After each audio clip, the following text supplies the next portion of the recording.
Hello, Periscope. We are here with the movement forward. Let's stop the violence. We're going to get started in just a few minutes. I wanted to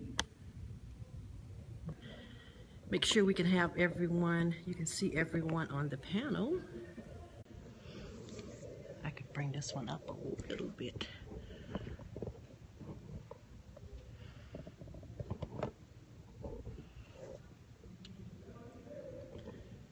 There we go. And we're going to begin starting in just a moment. The traffic is a little bad outside. Hi, Slim Rose. Thank you so much for joining. But the traffic is a little bad outside, so our guests and our panelists are taking just a moment to get here. So give us just a moment.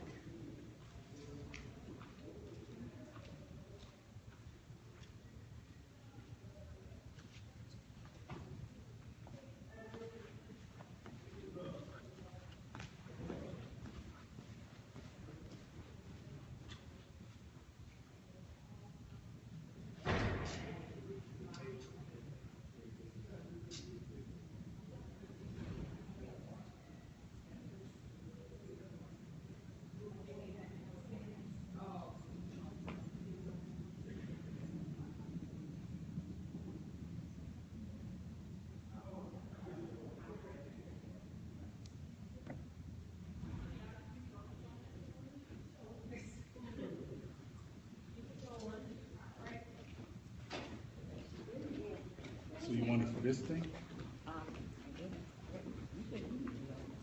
So that we don't have a lot of guests here, there's a little bit of council thing. We're going to be talking to one another and asking questions and talking about the action.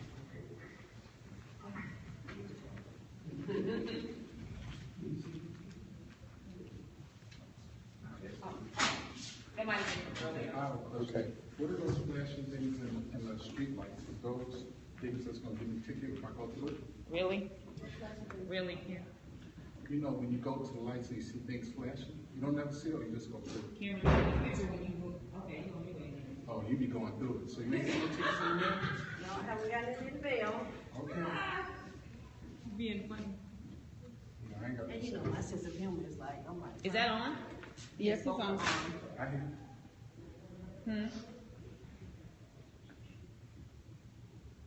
So we about 2 minutes to set up. Oh, y'all can go ahead. I got you. I hear it. I can fix it. Fix what? The video? We can set up the video? But yeah, but I mean, I'm going to edit the video anyway. Oh, Is the video playing? no. I don't know, all these on. I'm talking about Ken's video. Yeah, that's Facebook Live and Periscope. Professional video. We're talking about Ken's. You want to set the video up first? Huh? You want to set the Well, video? y'all can just do you, and like I said, if y'all start, you just go start. I got this.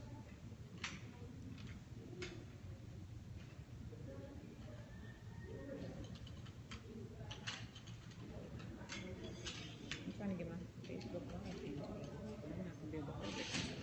Why? Because I don't want to hold my Facebook Live. Anybody else holding their Facebook Live? I said I don't want to hold my Facebook Live. Anybody else holding theirs?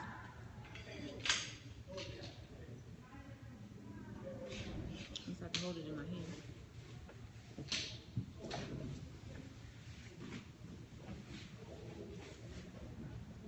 All right, y'all ready? So y'all want everybody to sit up there? I mean, it will make more sense since we don't have a lot of people here in the audience, so that way you want to focus on just us and you don't have to focus on anyone else. Okay.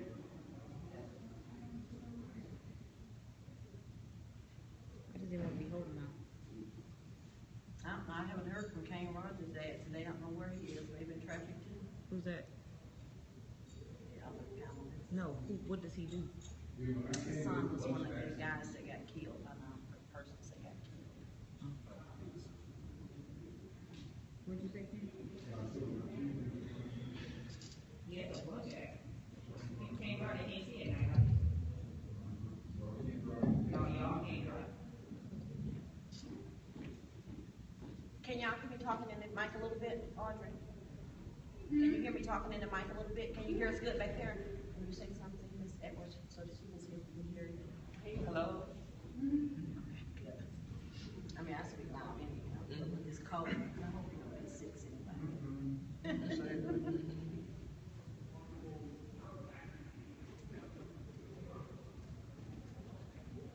And I do apologize, y'all. I'm trying to stick with the time. It's stressing me out. I understand.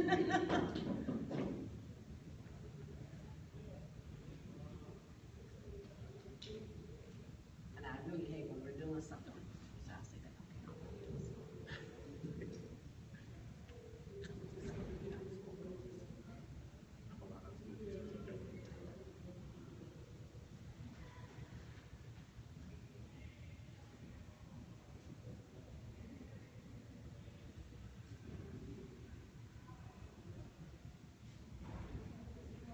Audrey, are you gonna come in front? Are you gonna be able to read any comments that we have on Facebook and Periscope then, since you're not gonna come up front? Be careful when you come.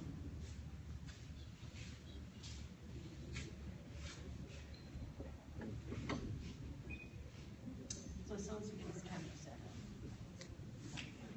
Okay, please go back on time.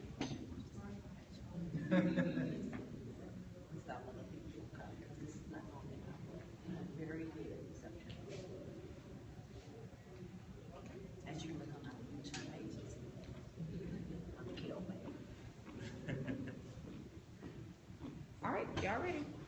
Yes, we are. As soon as Stephen has his camera together.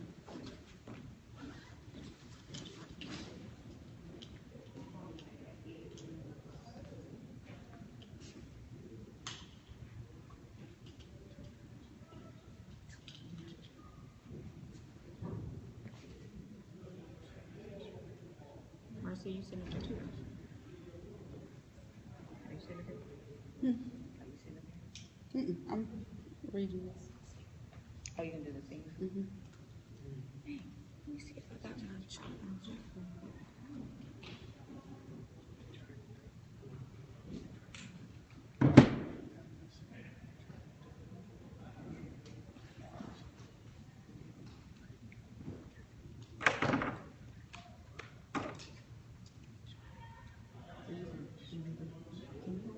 Mm-hmm.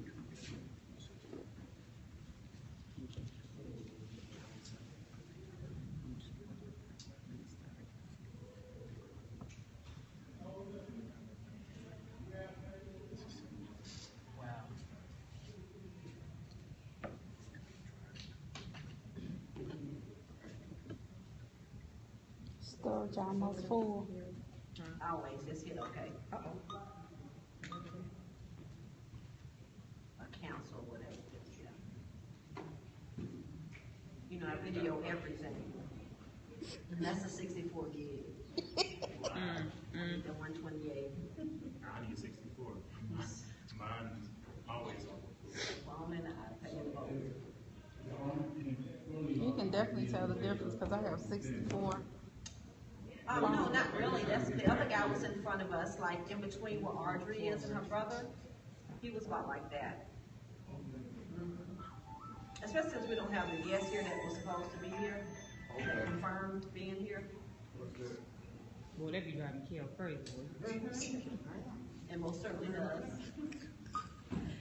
Oh, she be like, straight up, don't even trip.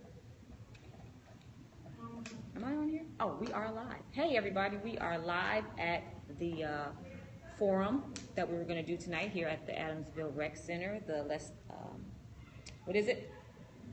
The movement forward, let's stop the violence. So we're actually getting ready to go ahead and get started and all that good stuff.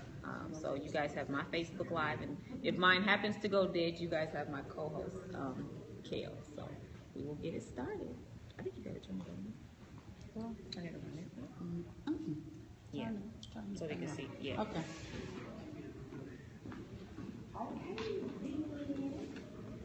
Ken, are you ready? I did like it another 2-3 minutes. But I mean, y'all can start. We don't. I don't need any lights. Just, put a microphone on and I'm good. Okay, we'll just wait on you because we want to start at the beginning. Okay, thank you. You good. Hey, everybody that is tuned in. For those that are listening, Kayl, thank you. You did awesome with this. Thank you. Kayl be doing her thing, don't she? She be really doing. We got That buttons and Look, stop the movement thing for I the see. table. We appreciate Kayl because she be getting it. Joined. Huh? Who? Datrell. Oh, okay. Hi, Datrell. Let me see something real quick. You guys, I just want to show you guys this. Kayl did all of this, so thank you to all of our sponsors that were on here. We have a little step of repeat, so we have Kayl to thank for that. Yay! Because y'all know y'all always know me. Just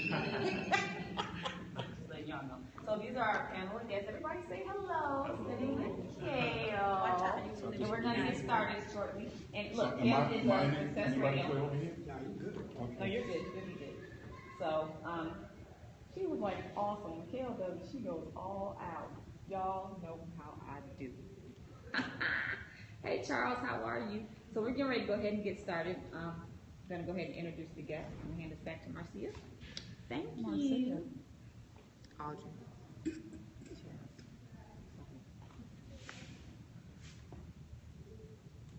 Hi, put it on Mr. Ken.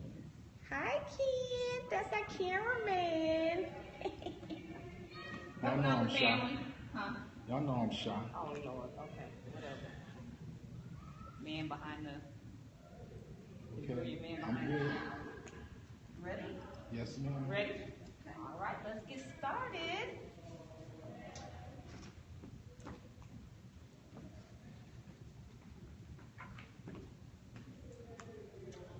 You want to introduce or you want me to introduce? Huh? Go ahead. Are we on, Ken? Yes, ma'am. Okay. Hello, everyone. Welcome to Let's Move the movement forward. Let's stop the violence here at the Adamsville Recreation Center. We're so glad to have our panelists here and everyone who was able to make it here. We're having a lot of traffic issues today in Atlanta, Georgia, so a lot of people are not here who had committed to be here. But we're going to go ahead nonetheless, because we think this is an important thing that we need to do. It's not something that we need to do just one time. This is something we're going to be doing every other month. So regardless if it's one person here or it's 1,000 people here, we're going to be here and we're going to be having our panelists here, and we're going to come together until everyone realizes this is how important this is for us to continue this movement in order for us to help stop the violence in our communities. Because one thing everybody's always saying is, let's make America great again. America cannot be great until we're great, right? So we need to come together and make sure that we're doing things that we need to do. So we're going to talk about several topics on today. Even though we don't have the audience here, we have some of our guests here. Thank you so much for coming. That's going to be asking our panelists questions, but we're also going to be asking questions amongst ourselves as well to make sure we leave here today with an action plan of what we can do as everyday people to help stop the violence and make our community a better place. So we're going to let the panelists introduce themselves, and I'll start with me since I'm already talking. My name is Kaylmay. I am a motivational speaker, radio talk show host. I am the leadership and customer service coach, and I am also an author. I'm Deshaun Harrison. I'm here representing Morehouse NAACP as president of that chapter, as well as AUC Shut It Down, which is a coalition of students in the AUC, Morehouse Government Clark University, that work to mobilize students around social justice issues within the AUC and the greater Atlanta area. I am Lieutenant Dan Cochran from the Fulton County Sheriff's Office and the Community Outreach Unit, more specifically. Sergeant Siobhan Edwards, Fulton County Sheriff's Office, Community Outreach Division. Of course, you guys know me. I am Nina Bell, and I am one of the co-hosts for Success Radio, radio host for Simply Bell Radio, as well as a slew of other things that I do, entertainment and all that wonderful stuff. So I am glad to be here, and I'm glad that we have our panelists here, and I'm especially glad that we have a young man from the AUC Center here. Like I was saying earlier this week, I was, about a week and a half, 2 weeks ago, I was saying how the young children are being more vocal than we are about wanting to move forward and to stop the violence and come together, even have suggestions on voting issues and rights and things like that. So I'm absolutely happy that we have you. Thank you for having me. We also have our other co-host, Ms. Audrey, who is in the audience doing our taping for our live videos and for our periscopes. And she's reading some of the comments, so if you have things that you want to add to the conversation, please do so, and she'll be paying attention to some of that, and she'll be able to read some of those off to you. And we also have our other co-host, Ms. Marcia, who lives about 100 miles away, so she wasn't able to get here because traffic was horrific, so she wasn't able to be here. Two of our co-hosts are stuck in traffic now. Well, one of them is stuck in traffic now. The other one had an emergency meeting, Mr. Gerald Briggs with the NAACP Atlanta Chapter Vice President. They had an emergency meeting called on today, so he's going to be running a little bit late, but he will be here before the end of the session. But nonetheless, you know how we do. We don't let anything stop us, and we're going to go forward anyhow. So we're going to start the conversation, and we're going to start the conversation with what everybody always want to talk about, so we can talk about that and we can move forward with it. It is how can we, what things can we do to help stop the violence when police officers stop us? And us, when I say us, I mean us as African Americans. What are some of the things that we should be doing? We know and we've heard, so let me get that out the way because a lot of people are going to say it anyhow, that, you know, they've had their hands up and they've done everything that they're supposed to do. Y'all are law enforcement officers. We are not. So some of the things that we can do to kind of can help de-escalate that situation. Let's start with you, Ms. Edwards.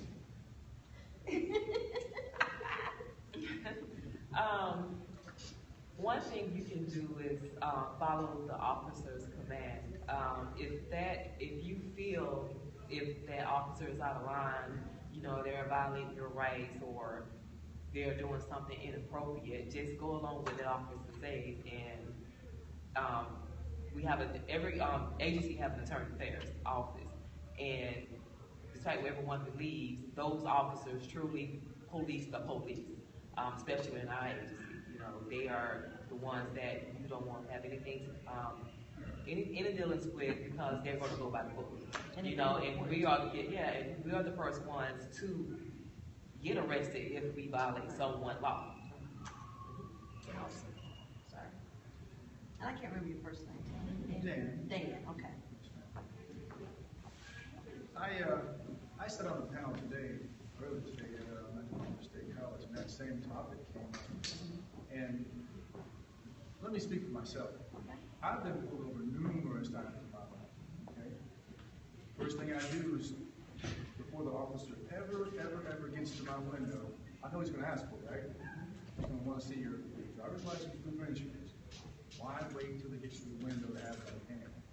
I get it out, so he's not concerned about what I'm digging for. I get it out before he ever gets there. Have it out. I have my hands right there. Got my hands up. All that's in my lap. My ID is laying right there. So he sees just what he wants. He sees that there's no threat. I'm no threat to him. That de-escalates his sense of stress and makes him feel comfortable. Okay, so there's no stress level right here. That's, to me, is an important factor. Keep your hands out where you can see him, have what he wants ready. Don't be confrontational. Okay, there's no need for it to be an adversarial relationship with the officer. Hopefully he's just doing his job, and it's nothing personal.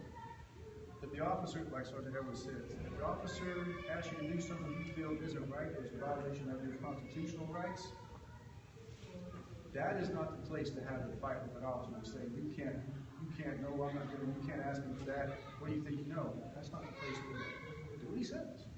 Do what he says. If your rights are being violated, let them violate your rights.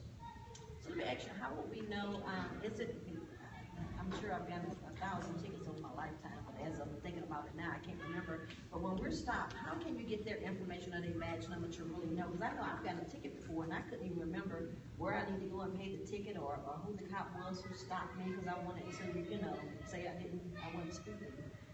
So how do we get that information from them? Because, sometimes when you ask that information, they don't want to give it. We've seen the videos where they don't like to give that information. So I understand the point what you're saying.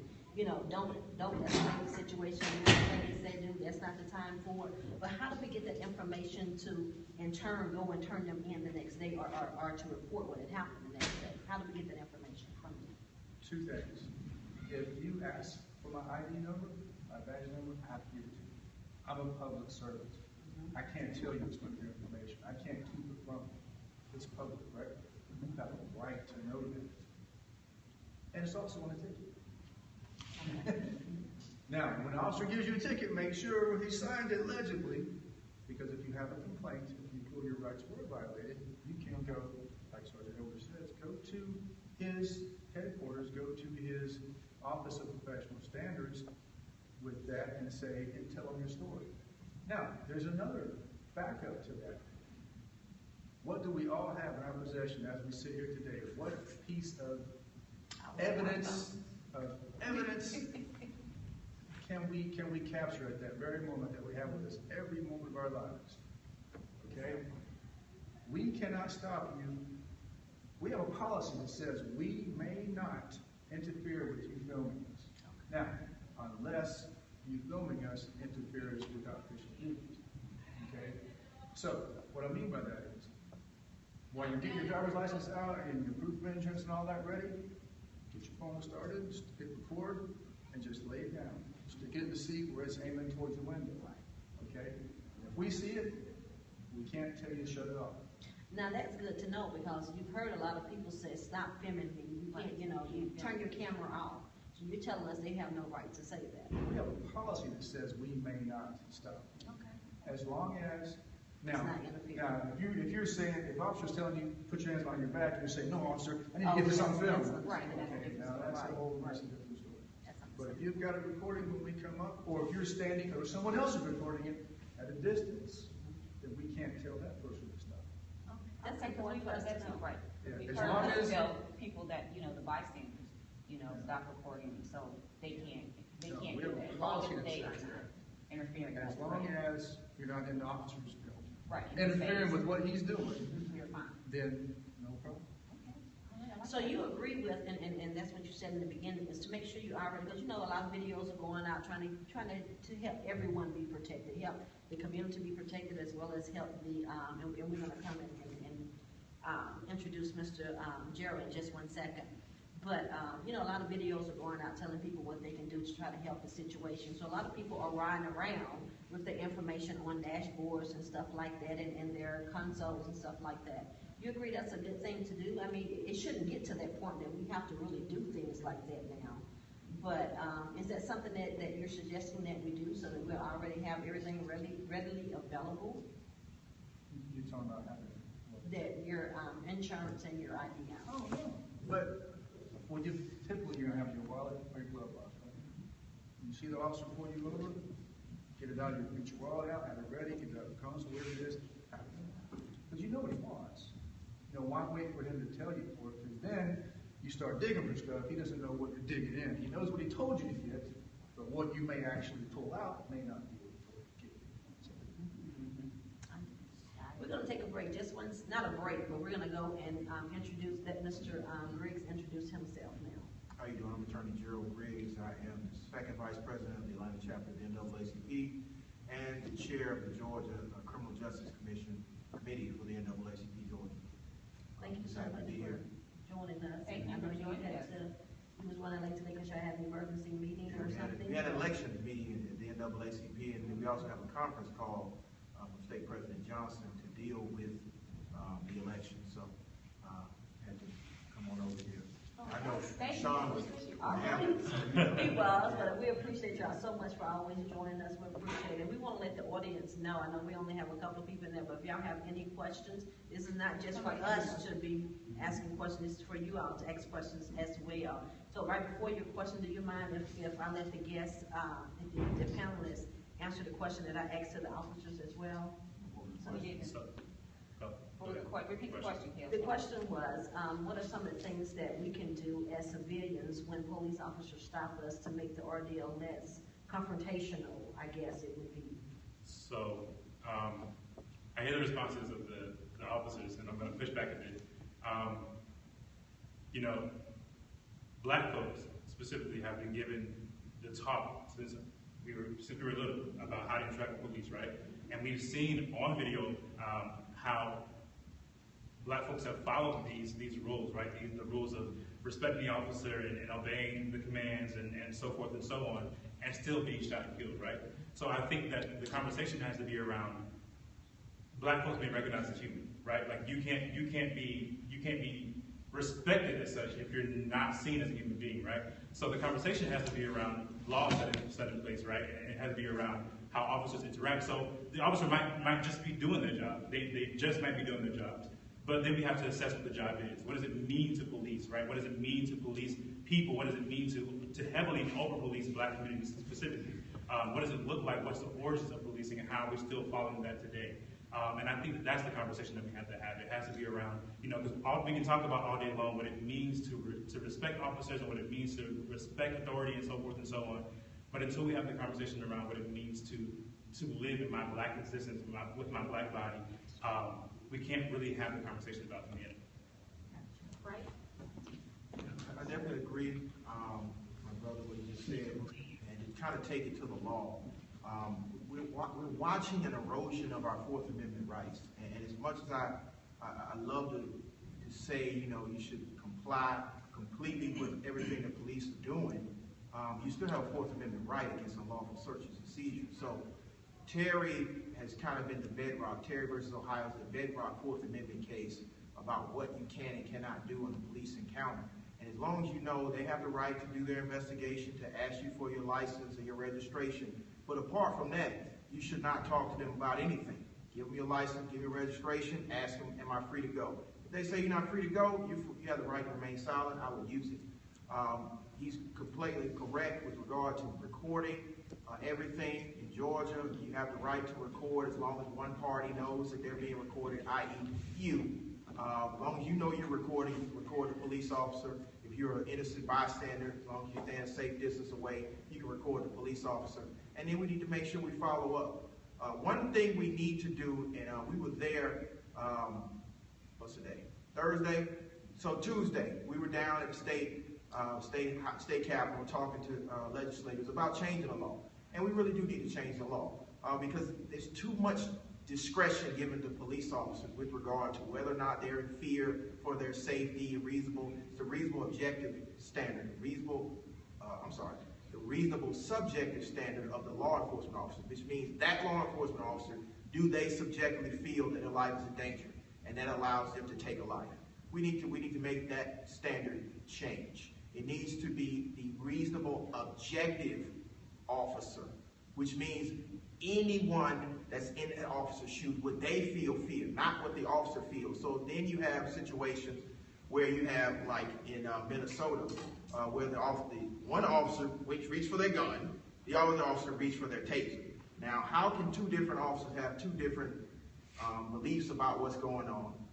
So we got to evaluate these things, and we have to make sure that we have accountability. It's one thing to file a report with IA and make them do an investigation. It's another thing to remove sovereign immunity and open police officers up to civil and criminal liability. I promise you, you will see a reduction in the amount of police-involved shootings once they realize that their freedom and their pocket are going to be affected. I know there are great officers out there. I would say 95% of them. I know these two right here. They are wonderful. Things she does in the community is wonderful. I've been on the panels with him before. He's wonderful. But we have to think about the 5% that are out there making it very difficult for good law enforcement officers to do their job.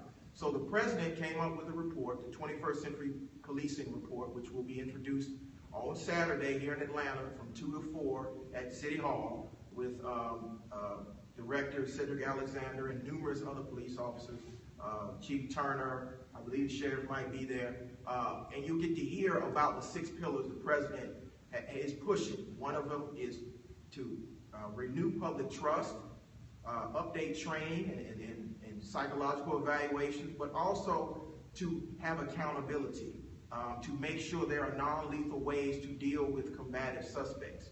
So these are things that they've already studied. They already have action points for both the community as well as law enforcement, but we need to implement that plan. And that's what we were actually in front of the Georgia House of Representatives. It was 9 members to say that they need to adopt the president's plan, the president's initiative, to make sure that it's codified in law, so that now when a citizen makes a complaint and either the Citizens Review Board doesn't do anything or the Internal Affairs doesn't do anything, there are now remedies in the law that make sure that lawyers and citizens and judges can do what needs to be done so we can rebuild that trust. Hold the bad cops accountable, but make sure that the good police officers are protected so that we can rebuild that public trust. So again, Terry versus Ohio is quite clear on what can and cannot be done on a roadside detention. You need to know that case. You need to know the case law that's flowed down, Van Sant versus State, which is Georgia's Supreme Court case in that issue, which basically says when you're pulled over by a police officer, it's a consensual stop until they get to the point that they're detaining you. That's why you can give them your driver's license, you can give them your registration, and ask the question, am I free to go? If they say you're not free to go, then you have the right to remain silent. Anything you say can and will be used against you. You need to use that. Okay, I'm gonna give them a chance to answer that, but I want to be devil's advocate and talk to our people and let them know. I love exactly what you said. Make sure that they remain silent. Don't do all this extra talking that they're doing that escalates everyone. You know, we all have personality, which police officers should be trained a lot better than just a regular citizen. But we all have that, you know, that we get irritated a little bit more. So we have to learn how to de-escalate the situation as well, because we all want to walk away. And you have something to say on that too. We all want to walk away and you know, stay focused on that. I see your question. Okay. And I see both questions in the audience. But I wanted to, you know, this is all a conversation, but I promise y'all we're gonna get to you. But I know they want to add something to it, and Sean want to add something to that as well. Right, so I just wanted to say that while I do understand that it is the law, that you do have the right to remain silent, right?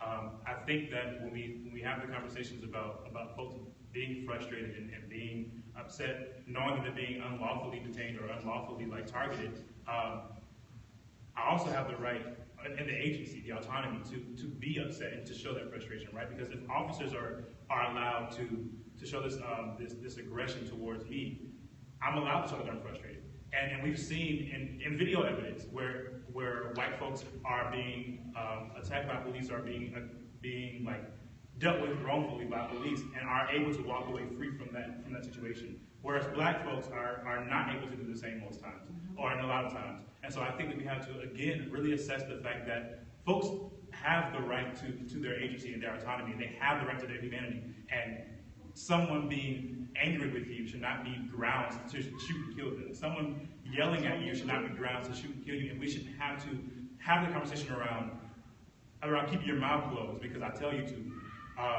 in order to save my life. Because that then reinforces this power dynamic, that reinforces this dynamic that we are not the same. You're not a public servant. You're not here for me. You're here to tell me what I have to do, or I'm going to be shot and killed. And in that case, we aren't talking about humanity. We're talking about dictatorship. We're talking about controlling folks. And I think that is where the conversation a lot of times gets messed up. And that's why we need young people like you, because I am on the other side where I have a 23-year-old, a 26-year-old, and like you said, I've had those conversations all through life. You know, make sure you got your receipt when you go in the store, make sure you got your bag, make sure you don't have your hood on, make sure you don't have your hands in your pocket. But I also not have that conversation, and my oldest son works in corporate, and he has gotten stopped before, and you know, they asked him some questions with his uniform on. They asked him some questions about, you know, you have any drugs in the car, you have a gun, you have all this, and he was offended by that. And I'm saying, keep your cool. And he hear me talking to him though I'm not there. Keep your cool, answer your questions, because you need to get home that night.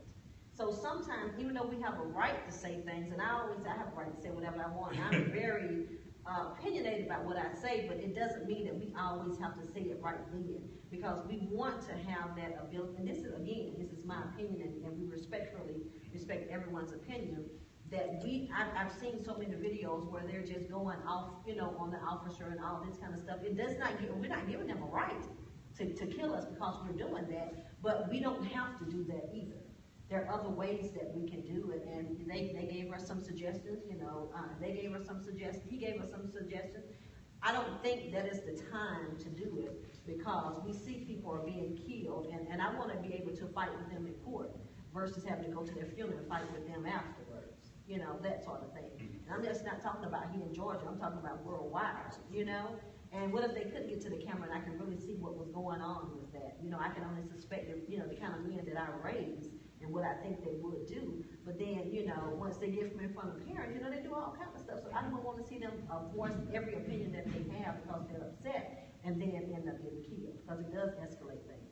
So before I'm going to let the police officer say something, but this is why we're having this type of forum. This is why we're bringing the older with the younger, so that we can merge together and everybody come to some kind of positive situation. That's why we have Mr. Griggs here. That's why we have, you know, the police here, so we can all get together. Because this is not about pointing fingers or anything like that. We're all trying to figure out how to live harmoniously, you know what I'm saying, together. And then, like I said, we have our young people out there who are like, okay, we're tired, we want to fight. Okay, but now you got the older people that are like, oh, okay, well, let's not fight that way. So how do we bring it together so that, you know, everybody is in harmony along with the police? You know what I mean?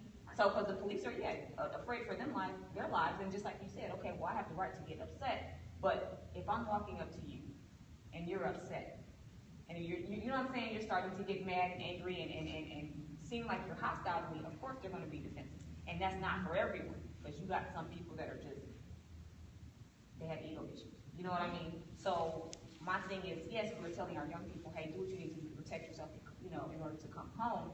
But at the same time, we understand the frustration. So that's why we have things like this. This is why we have the movement forward, so we can all move forward together. See, I think about my youngest son when we're talking about this, because he's going to be that person. You know, he's 23. He's going to be the person that's going to let you know that he knows his rights, and he's going to do all this. So I talk to him more than I talk to the 26-year-old, because and that's why I tell them they have to be involved as well, because we need to hear what they're saying. We need to hear them. That's why we needed them to go out and vote. That's why we need them to vote in every election, because we need to see through their eyes sometimes, not through our 47. We don't need to see through my eyes all the time. But we have to be there as their elders to help guide them in the right direction and to show them how to do some things. Because whereas they may want to do things, you know, they may want to do the walking and the rallying, and they may want to destroy some property. And we may be able to tell them, yeah, do your rally and all of this, but you may not necessarily have to do that. So I still think, even though our eyes are different or seeing things different, we still have a role to play with them. Just like if you're a parent, even though your children are grown, you still have a role to play with them. Well, here's how we play devil's advocate. Hold on one moment. I want the police to be able to answer, and then I want to be able to get to our guests. Go ahead. If either one of you had something To add to Well, I can add something to what he said, Morehouse student. Okay. I'm in my mid-30s, so I'm a little older, and what I know is from the younger generation, you all are very vocal, you know, and I was raised to respect authority. And I just speaking from my experience, as I am in a lot of schools on college campuses and stuff, people don't respect adults. Not just authority, but adults. You know, I was raised with adult around, you don't cut up, you don't curse, you don't do none of that. But kids don't care. You know, we work with kids once a month. We host a youth intervention program, and you have 10-year-olds cursing like they're 40, telling us what we can do and what we're not going to do.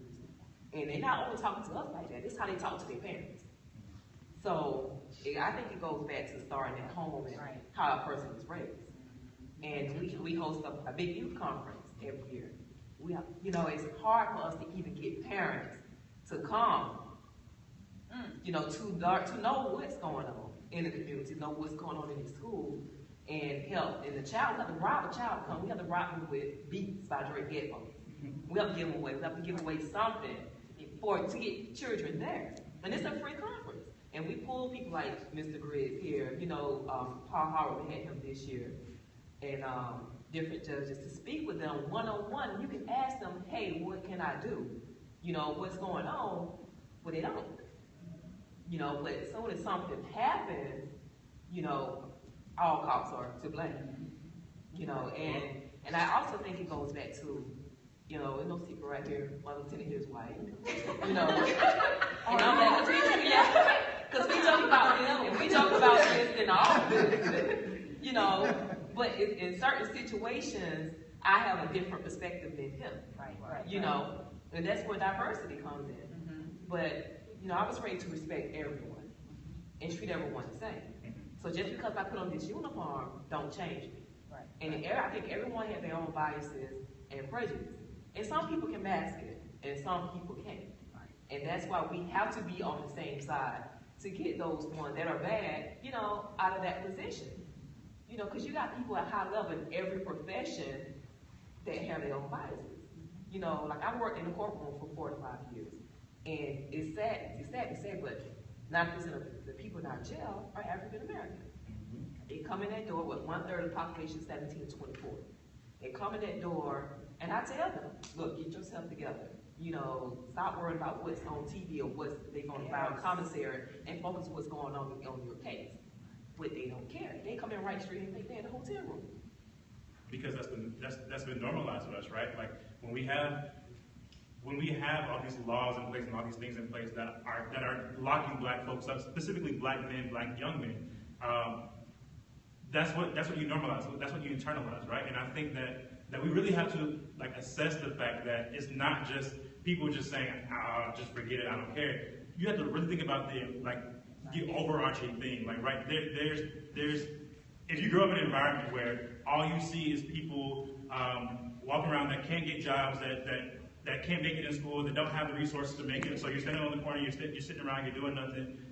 That's what you internalize. That's what you normalize. And then when you have environments where, like I live in East Atlanta, I live off of Moreland Avenue, and so where I am, the penitentiary is right there. And so you have students who are living in the projects, and then they have their elementary school right here, and then right across the street is the daycare or their after-school center. So they don't really leave the area. When they do leave the area, they see an entire prison, right? And then you have a police precinct, or not a precinct, a police shooting range right behind it. So all you hear at night is rounds of gunshots going off every night. So that's what we begin to internalize. And so when you internalize that, you begin to recognize, okay, well, this is my life. This is normal for me. This is how it should work. And so, yeah, if for me, like I know where I grew up, I come from North Carolina.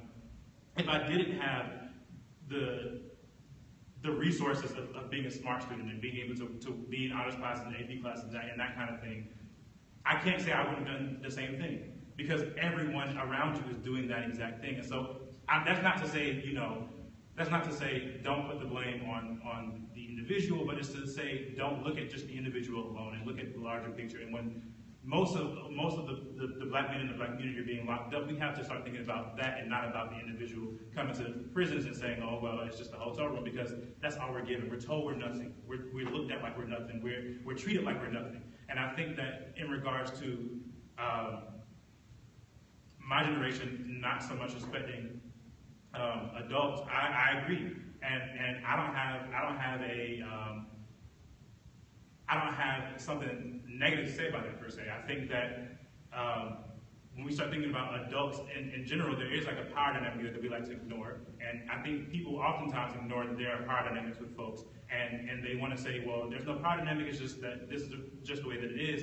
But there is a power dynamic, right? There is a certain thing where we are taught to believe that just because you're older, you should be more respected, you deserve more respect just because you're that age, or you know more, and so forth and so on. And we're treated like we're condescended and we're belittled all the time because we're young and because we feel like we don't have the mind to imagine something greater or to be something greater, right? And so I think that I do think that my generation is outspoken and doesn't respect authority, and authority pertaining to whoever sits in higher positions. And I respect that. I love that about my generation, because that to me says that we're working towards something that is very communal. We're working towards something that is level playing field and not something that's hierarchical. And I appreciate that. Hold on with that, because I'm going to come back to that. Yes, I want to we get some of our guests. Okay, to Yes. your Yes, yes. to your point, if you don't listen, you won't learn.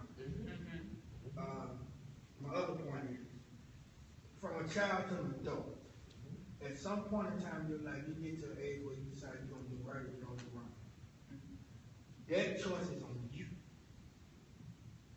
My second thing is, you made a comment about having your ID and your insurance ready before the police get to the car. But what you fail to also understand is, once we make that movement, the police come up to our car with a gun drawn, wondering what we're reaching for. So we don't have that choice. You see what I'm saying? We can't move. When I get pulled over, I sit just like this until the police get to my window. Because if I reach to try to get my insurance, he's up on me with a pistol drawn. What are you looking for? I didn't tell you to move. So we don't have that choice. I mean, it sounds good to you, but I live in South West Atlanta. I stay right off of Oakland City Drive. Another thing is, all police are not the same. It's their state of mind. Some police are as pleasant as they can be. Some of them are assholes. They tell you to shut up, I'm talking. Or I will lock you up. This has been, I called the police to my house because I was going through something with my stepdaughter. I'm out here trying to explain to the police what's going on. He tells me, sir, you need to shut up. You know, I'm older than he is. You don't tell me to shut up. I'm on my property. I called you. I'm trying to explain to you. I said, well, may I have a sergeant? No, I'm not calling you a sergeant. So, it sounds good sitting here talking. But you got to live it. I walk out my door some days I walk out my door, the police go past my, they slow down. It's like I can't even walk to my mailbox. Everybody over there is a drug dealer. No matter what you got, I got to stop walking in the suit. Where you coming from? Where you coming? So this sounds good, but it's not reality. You have to live it. You can talk to your son day and night, but until they walk in my shoes, they'll never live it. I've been shot. I've been stabbed.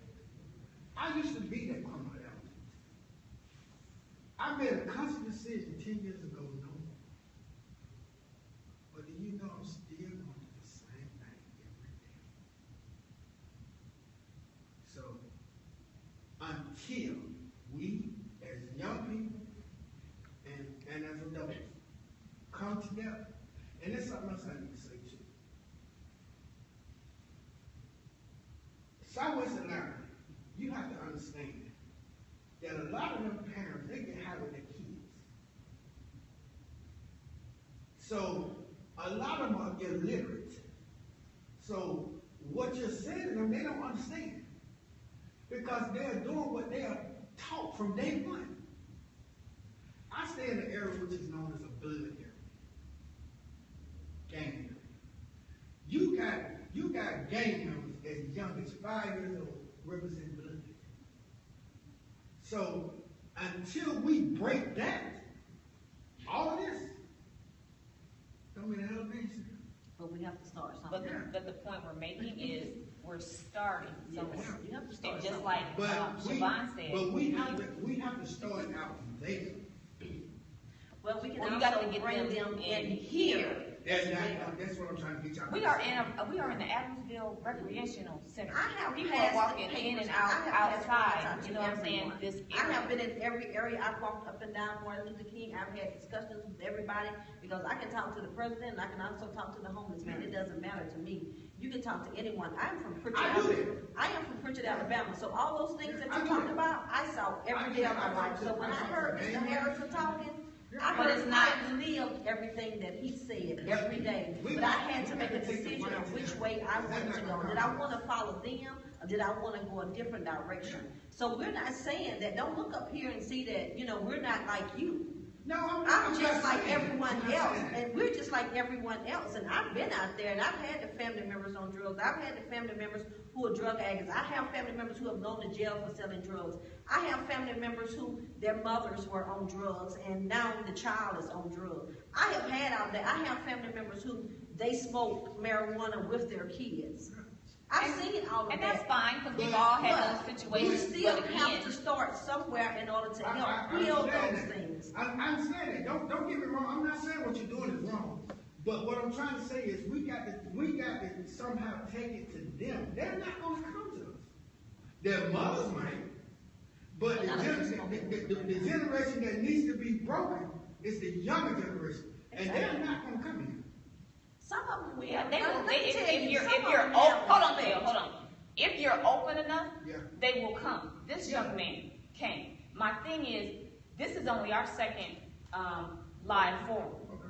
We're opening this up. The reason we're opening this up is because we as a community, we as a people, police, black people, white, black, whatever, need to start coming together. Yeah. That's why we just, Yeah. And I'm not saying it to, bash you or anything like that, or say, okay, somebody came from a different area so you don't know better, or we're singing Kumbaya up here. No, if you look around here, just like Siobhan said, when you invite people to free situations like this, don't nobody want to come. That's what I said. Oh, but baby, talk about a party. Yeah. Talk about let's get together and you know what I'm saying? So that's where I'm having an issue. This is a free event. Yeah. But let one of us get shot. Oh, Let somebody say, oh, a police officer done killed one of my black people. But So now all of a sudden, it's everybody's up in arms. Wait a minute, hold up. Everybody's up in arms. Everybody want to protest. Everybody's mad for 2 weeks. But 2 weeks. Yeah. but then it's back to normal when you act until the next situation comes. So my thing is for us to have this, right, so we're starting something to be like, hey, we all need to come together. You know, you said what you said something I said at the beginning. I said, Audrey, ain't nobody gonna come here to something. Then I tell you right, and that's what we're trying to get. Like before something happens, let's come together as a people. I agree. Yeah, But definitely. we need to. And here's the thing, Exactly. here's the thing, because I've been in a lot of town halls, and I've been, when this conversation breaks out, and I think Deshaun's gonna say the same thing. It's just we're missing one key thing, okay? Why don't we just take what we're doing right here and go right into the bluff? We've done it. We've done it. We've done it. We've done it with protests. We've done it with teach-ins, and that's all he's saying. Because again, the people that I represent, the ones that's in Wright Street, they ain't coming in here. They're not coming in here. Non-Trey blood gang members ain't coming in here. But if you go out to the bluff, if you actually go down the street a little bit, and like when we were going, like when you go pass out door to door, how about the next one? We take the live stream and we go talk to them. We bring in, because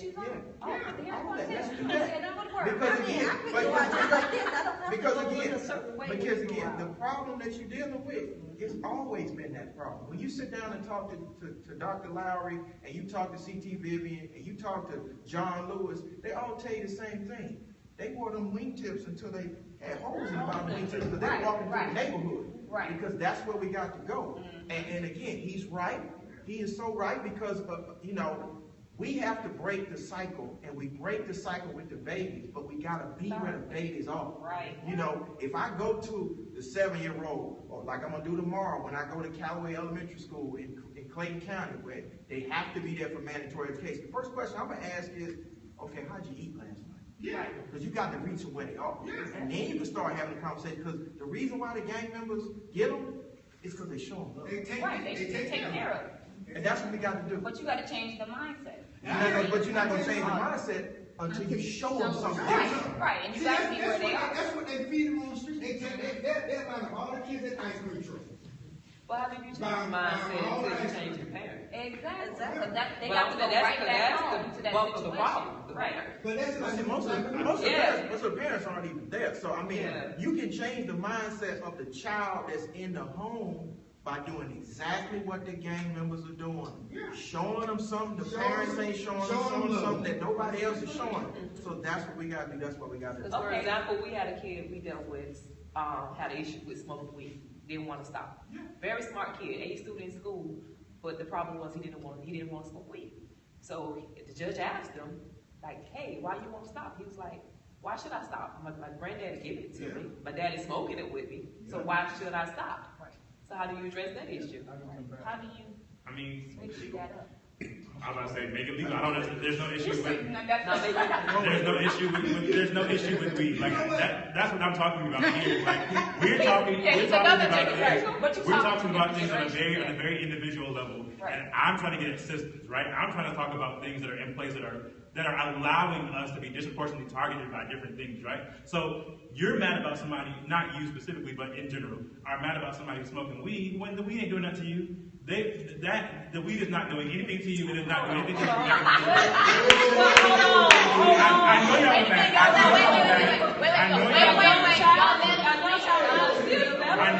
I know y'all are mad. I know y'all gonna disagree, but what I'm telling you is, what you say? Okay, so we have enough. Okay. Smoke one before you go to class. It's okay. Yeah, absolutely. I'm just saying. I absolutely am. And I'm being facetious, but I'm being very serious as well. I'm not so much saying. I think we're oversimplifying this by a lot. I think what I'm saying. Well, I don't think I know what I'm saying is that there are some things that are really important to really look at and really target. Right? There are some things that really are harming folks. Like the heroin that white folks have been doing for years, and now that it's affecting them and really big, now we're taking crack down on it, right? But we didn't take crack down on crack or we did, but that a lot of black folks suffer, right? So I'm talking about the fact that like we're looking at things as small and as harmless as marijuana smoking. when we should be really attacking other larger things that are more harmful to us. Right. Yeah, so I don't agree with smoking the marijuana is fine. It doesn't matter if 100 Caucasians smoke heroin. It doesn't matter. I don't believe that smoking marijuana is fine. I teach my boys this all the day. I know your generation believes in that because I'm a mentor of many of them, and they all tell me the same thing. We have the same discussion. The older generation believes that too. But That's why it's I legal in don't. California. That's why it's legal in Oregon. That's why it's legal I in don't believe that. I've seen it. But what is your issue? What's your issue with marijuana? What has it done to you? It's not good for you for what? Y'all get ready to get into a whole other conversation. Wait a minute, Kayl. Wait, we have someone else. Yes, somebody has a question. Yes, ma'am. Silas, and I just want to say thank you all so very much. The journey of 1,000,000 miles begins with the first step, Yes, and ma'am. your efforts and your service is that first step. Yes. And we're going to have to be vigilant and consistent. Right. I agree with so much that I've heard, but there's a couple things I want to touch on. Yes, ma'am. I agree with this gentleman that we were taught if you were ever pulled over by a police officer to keep your hands visible and no excessive movement throughout the vehicle because it leads them to suspicion that we're up to something or we're hiding something. And in today's climate where so many people are being murdered, as a result of misunderstanding or fear on the officer's part, because we can certainly identify the threat and the danger that they put their lives in every day to keep us safe. So I just found that to be a little concerning to be reaching for it. Even if I were going under my seat to get my purse, for me, it wouldn't look right to be moving around looking for stuff prior to the officer getting to the vehicle. And then this gentleman shared that I did not know this. If an officer, if we are asked driver's license, registration, and then we ask, am I being detained? And they say yes. I did not know that I didn't have to answer any more questions. And my question to you is this: what if the question is, have you been drinking? Where are you going? Why are you in this area? I don't have to answer all of anything. those are incriminating statements. Yeah. Okay. You have a right to remain silent. Okay. Now, what police is going to argue, what the judge is going to argue is that was a confession, that was an excited utterance, that was a response that you voluntarily gave up the information. No, the only thing I have to do consensually is give you the license, because the privilege to drive on the roads of Georgia is not right, and give you the registration. After that, or the insurance. After that, everything else, no. And if they try to charge you with obstruction, you come to a lawyer like me, and I'll point out to the judge, again, the case law is quite clear. So, no, you don't have to volunteer anything. Just like when they say, is there any drugs in the car? First off, why you ask me that? But I'm not going to respond that way. I'm going to respond, am I free to go? You always change their question into a question. Am I free to go? Now your Fourth Amendment right kicks in. Because if they say no, then you're not free to go. So now you're in detention. You are in their custody. You don't have to say anything to them. If they say yes, can I have my license and registration back? I'm going about my merry way. See, these are the things that we need to know so that once it happens, we make sure that it fits a certain fact pattern or a certain scenario. Right. So that the discretion that they have is taken completely away. Because they are servants. Public servants. And we need to make them such, whether they like it or not. I have a question. I have a couple, just one more thing. A couple of things.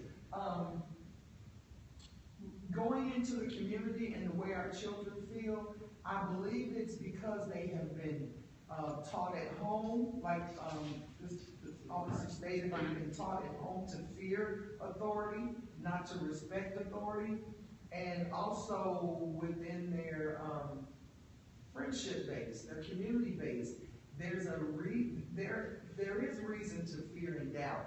So I think more officer presence as a individual, a person with a family, with friends, with the same level of needs and desires that we have, they're doing a job. And I think we need to close the gap that they're like a predator or that they're not human. that would be helpful to show the children that they can trust them and that everything shouldn't be based in fear.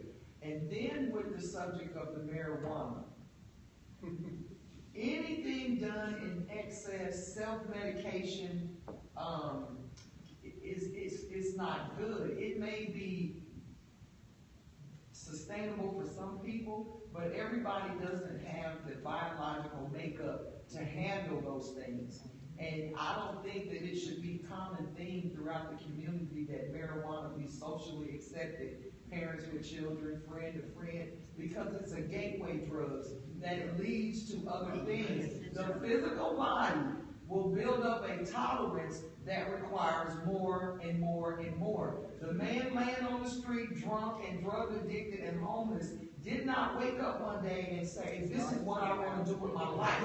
He built up a tolerance to a chemical that the physical body was not designed to tolerate. So I used to be young and I wanted to get crunk all the time. But you reach a step, trust me, baby, I'm the renegade of my family.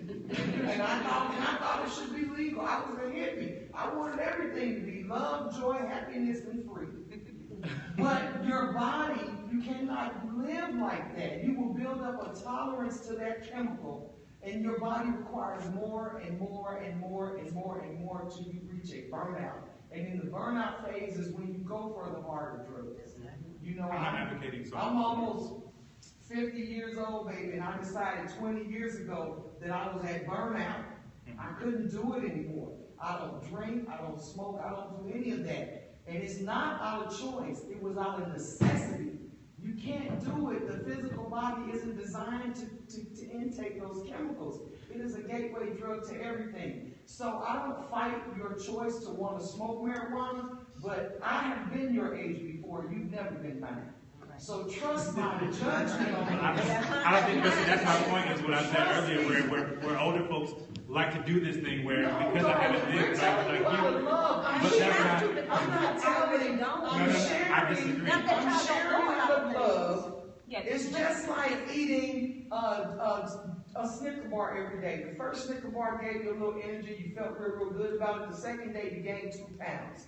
Keep eating that Snicker bar every day. 4 and 5 a day, you're going to be 400 pounds in a year's time. Now, that's an extreme analogy. But what I'm saying is your body will build up an acceptance and a tolerance, and that tolerance turns into full-blown addiction. You can do what you want to do with it. And you might be one of those unique breeds of people that it will not impact. But you encourage and influence about 10 people who encourage and influence 10 people, and before you got 100,000 people who don't have the same intellect or tolerance as you that are full-blown addicted. Well, I want to say first that I don't smoke. Okay, I don't okay, smoke. I'm just saying.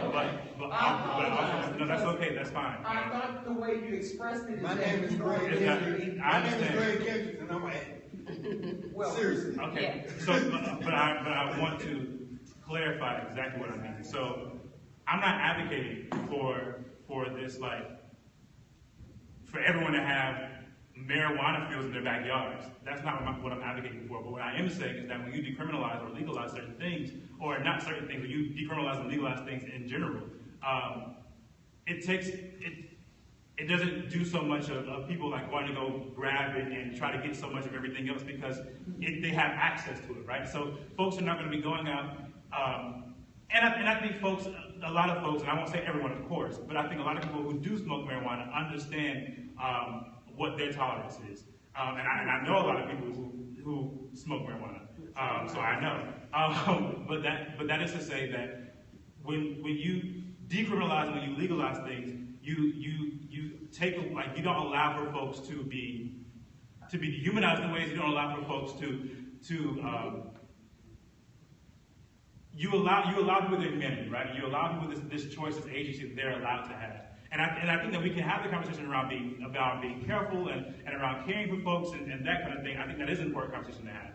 But I don't think the conversation should be around because you feel like not everyone can handle it, then no one should have access to it. That's not a fair thing either, especially when it's been proven that for a lot of folks, marijuana does not do anything do any harm to them.